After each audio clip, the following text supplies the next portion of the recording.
The book, The Artist's Way, A Spiritual Path to Higher Creativity by Julia Cameron is well known across the world and has been for many, many decades, although some of us may have missed it on round 1 or 2. The book itself supports the premise that we are all creative, that creativity is our true nature, and with a few simple tools that we can all unlock that creativity or rediscover it or maybe enhance it. And this book offers those tools in a big way. And I believe personally that creativity is such an integral part of this journey of not just spiritual awakening or self-discovery, but life in general, that I wanted to share it with all of you here today. Before we dig in, I am Tina Moody as always, and I am the author of The Spiritual Awakening of an Analytical Mind, which is a guide for people like me who are stepping onto this path of self-discovery and may need a little assistance. So as for this YouTube channel, I think, yes, I have landed on sharing books with you. Books that have in some way helped me, inspired me on this journey, and I hope they will do the same for you. So let's dig in. Okay, what we're going to discuss in this book is the overall structure of the book, because many of us who have maybe heard of The Artist's Way at some point in time, or maybe engaged with it, what we remember oftentimes is the morning pages and possibly the artist's date, which are really the cornerstones of the program, but there's so much more than just that. So I want to kind of go through, and for those who have not heard of it, which I hadn't a couple of years ago, I want to just give you kind of the overall structure of what the program is so that you understand that part. So what Julia Cameron says is that what you will be doing by reading this book or engaging with this book is creating pathways in your consciousness through which the creative forces can operate. Once you agree to clearing these pathways, your creativity emerges. And I also want to just, not to harp on it, but I want to kind of touch on it, is that it's the artist's way. And this is a support kit for artists, but it's really for everybody. So many of us don't consider ourselves artists, but creativity is so important for us in many, many ways. And so I just wanted to let you know that you don't have to be, what we in the linear world consider an artist, because we all have it within us. Make sense? Okay. So the other thing is that before the book actually even starts, it's right out of the gate, maybe in the first page or two, there's these basic principles, and she encourages, or maybe even demands, all of us to read them every single day, that they are the bedrock of this program. So here's how the program is set up. It is a 12-week program, and you can engage at different levels. Of course, she's going to encourage us all to fully engage, but for some of us that may not work. That's okay. We do the best we can, and maybe we do it another round, right? That's how I always look at things. If I'm doing more than I was doing yesterday, then it's a success. So again, 12 weeks. Each chapter is set up as 1 week. And what she encourages us to do is to start and go from Sunday to Sunday with it. So on Sunday, maybe it's just reading that chapter for the week so you can kind of mentally prepare and know what is ahead. Then within each chapter, there are going to be essays, exercises, tasks, weekly check-ins, and always will be the morning pages. Now, she wants us to all commit to an hour a day to this. And then there's certain things that will add maybe a little bit extra time to that. My feeling is that, again, do the best you can, spiral through it once for 12 weeks and maybe set it aside, and maybe you can go back through it a second time. There's some people that have been doing this for years even. So let's start off with the morning pages. The morning pages, many people refer to it like as a brain dump. You're just letting go and writing. So she requires of us to do 3 pages, not 2 pages, not 1 page, but 3-page long handwriting, strictly stream of consciousness. Just let it all out. If it's, right now it's snowing outside here in Maine. If I want to write about the snow, I can write about the snow. If I want to write about the person that cut me off in traffic, write about the person that cut me off in traffic. Whatever it is, it's only for your eyes. Nobody else is meant to read this. I, in fact, did not read mine, and I'll get into a little bit of my stuff, but I just reread it, and I did it 2 years ago. So it's just kind of letting it all out. It's free flow of information. They can be silly, petty, angry, sad, whatever it is, let it on out of there. They are really, the morning pages are the primary tool of this whole program. And it's really, as she refers to it, as feeding your artist child. And it allows you to work through things. The purpose, she says, is to get us to the other side of whatever we need to get to the other side of us. And some of that is bypassing the censor in us that may pop up, because the censor's opinion doesn't count. And you can call the censor all kinds of different things. Maybe it's just our ego. Maybe it's our fear. Maybe it's whatever it may be. But to set that aside, it teaches our logical brain, which is our survival, to stand aside and let our artist selves, our more sensitive sides, play. And I kind of think of the morning pages as a bit of a meditation as well. So anyway, that's kind of like like she said, I think, what did she call it? The bedrock of, or the primary tool of this whole program. The second piece that many people may have heard of is the artist date. And she refers to it, if the morning pages are the output, then the artist date is the input. And what she wants us to do is that every week to block off some time, maybe a couple of hours, to go on a date by ourselves. Do not drag Susie or Johnny with us. Do not drag the kids with us. This is just for solitude for us and our inner child. So it doesn't have to be expensive. It can be to the beach. It can be to the woods. It can be to a consignment store or a used bookstore or a museum or whatever it may be. But find something that brings you joy and do that, because what you're doing is trying to create a container of inspiration that you can maybe pull out at other times in your creativity. So she said what's interesting is that to watch the killjoy within us, or how we try to maybe reschedule it or push it aside. I can speak for myself in that it usually fell down my to-do list quite quickly. I came in with all the inspiration in the world to do that in a certain day. And in the 12 weeks, I probably did it 3 times.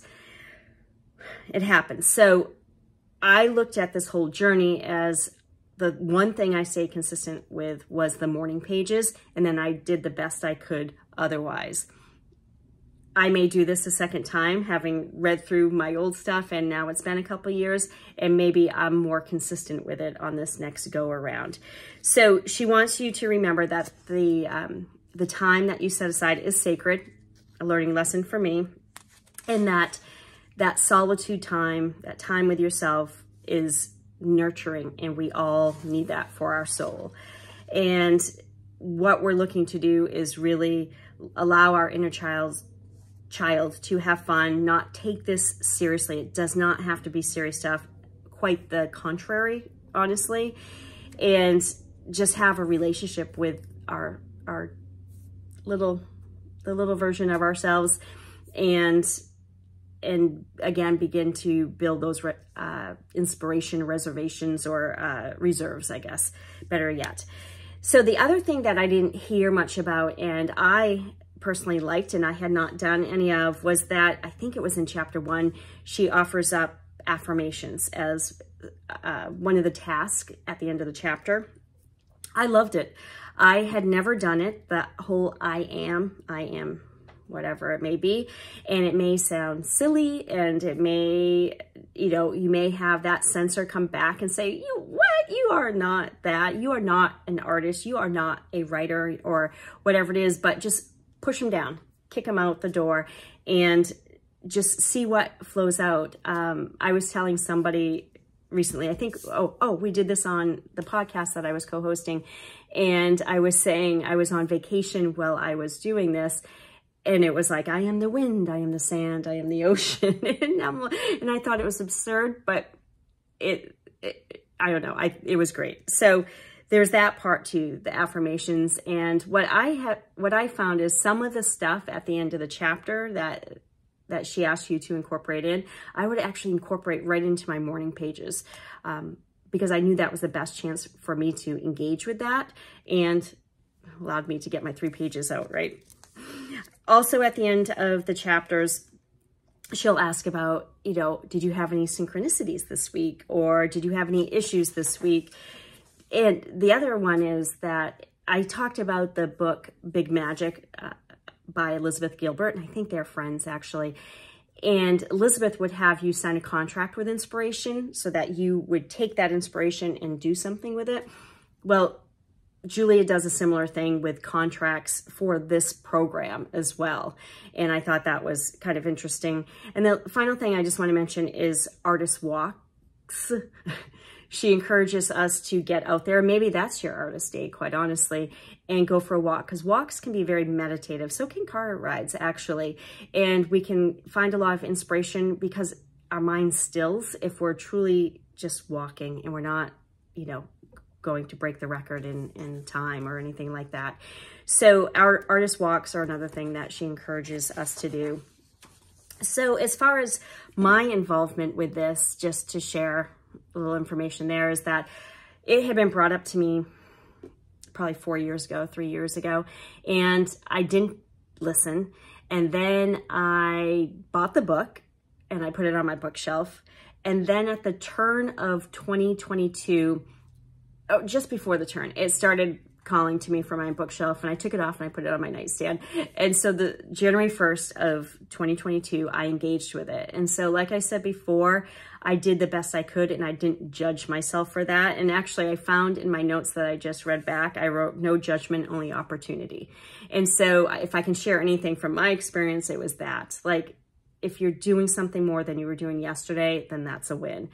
So did it help me with my creativity? Yes, it did. It spurred me to really pull together a book 2 and finish the writing of it. Now, did I publish book 2? No, because something didn't feel quite right with it, but I got in the flow of writing. I pulled it together. I don't think it was for naught. I never look at that. I will use it at some point, but what it did open, I think that was my creative, like, get unstuck thing. And within a month of it ending, I met the person that I then assembled a podcast with, and we aired the podcast for 14 months. And I am just stepping away from that now. And I have to think that's because there's something else coming in that I need to do. So great things came from it, quite honestly. It helped me also address things that had been tucked away so that they came more to the forefront of my awareness that there may be things that I need to work on further, because it gets into some childhood stuff there. And it gets into some other great stuff. It gets into the future as well, which is very interesting. But it helped me connect with my intuition a little bit more than I had been as well. So I loved it. I am actually considering doing it again at the place I am now and being better about engaging with the artist dates, but also some of those other things that I may have not fully engaged with. Like, there will be some task or different things at the end of the chapter, and her suggestion is that you grab the things that grab you first, that seem easy, and you grab maybe something that looks hard or, you know, twists you in some way. Do those 2 things, and those middle things maybe you do on round 2. So I think that's what I may do. But, you know, it's remarkable. This was my notebook for those 12 weeks, and I kept them. I didn't read them again until last week before I am now recording this. Oh, for one of my artist dates, she had mentioned it can be as simple as, and I think she actually mentioned stickers, which triggered for me as a 3rd grader. I think I just needed validation, I guess, and would study or do whatever I needed to do to get that sticker on top of the paper. So I went to the store, bought myself some stickers. They happened to have peanut stickers, which, right, that brought me even back further. So let me find one. So as I was writing, Every day I gave myself a Charlie Brown sticker, and it made me smile each and every time. So that's as simple as those artist dates can be. And yeah, I think I'm gonna go ahead and do it again. I hope you will consider it. My book, as you can see, is the 25th edition. I bought this book last week for somebody in my life that I thought would enjoy doing it. And you know, all of a sudden it says the 30th edition on it. So, or 30th anniversary edition. So the book has been out since the 90s. It's a tremendous book. It has sold millions. I don't know the exact number, but please do check it out. Engage at whatever level you can. It is worth it. I am anxious to start it again and see how, I guess, it will unblock any creative blocks, and that's all sacral chakra, right? And then what comes after that. So take care. Thank you for listening today. I hope you will come back next week, and I will share another book with you all. In the meantime, be well and keep stepping forward.